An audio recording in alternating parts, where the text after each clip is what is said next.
അങ്ങനെ ഈ സീസണിലെ ബ്ലാസ്റ്റേഴ്സിന്റെ എല്ലാ മത്സരവും കഴിഞ്ഞതോടുകൂടി ട്രാൻസ്ഫർ ന്യൂസുകളുടെയൊക്കെ വരവാണ്.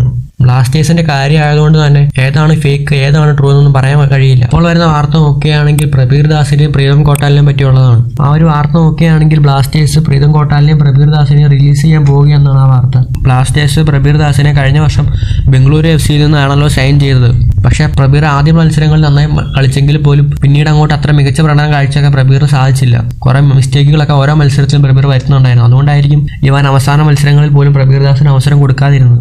അടുത്തൊരു താരമായ പ്രീതം കോട്ടാലിനെ കാര്യം നോക്കുകയാണെങ്കിൽ മോഹൻ ബഗാനിൽ നിന്ന് സഹലിനെ കൊടുത്തിട്ടാണല്ലോ നമ്മൾ പ്രീതം കോട്ടാലിനെ സൈൻ ചെയ്തത്. പക്ഷേ എൻ്റെ ഒരു അഭിപ്രായത്തിൽ ബ്ലാസ്റ്റേഴ്സിന്റെ ഒരു ചരിത്രത്തിൽ തന്നെ one of the waste signing ആണ് പ്രീതം കോട്ടാൽ. പ്രബീറിന്റെ കാര്യം പറഞ്ഞതുപോലെ തന്നെ കുറെ മിസ്റ്റേക്കുകളൊക്കെ ആയിരുന്നു പ്രീതം കോട്ടാലും വരുത്തിയത്. അതുകൊണ്ട് തന്നെ ബ്ലാസ്റ്റേഴ്സ് താരത്തെ റിലീസ് ചെയ്യുന്നത് നല്ലൊരു തീരുമാനമായിട്ടാണ് തോന്നുന്നത്. അടുത്തൊരു കാര്യം നോക്കുകയാണെങ്കിൽ ലൂണയുടെ വാർത്തയാണ്. ഇപ്പോൾ ഇവാൻ ആഷാം പോയതോടുകൂടി അഡ്രിയാൻ ലൂണയും പോകുമെന്നൊക്കെയാണ് റൂമറുകൾ പറയുന്നത്. ഫേക്കായ ഒരു ന്യൂസാണ്. കാരണം അതൊക്കെ ഒരു ക്രെഡിബിലിറ്റി ഇല്ലാത്ത ഒരു സോഴ്സിൽ നിന്നാണ് ഈ വാർത്തകളൊക്കെ പടച്ചു വിടുന്നത്.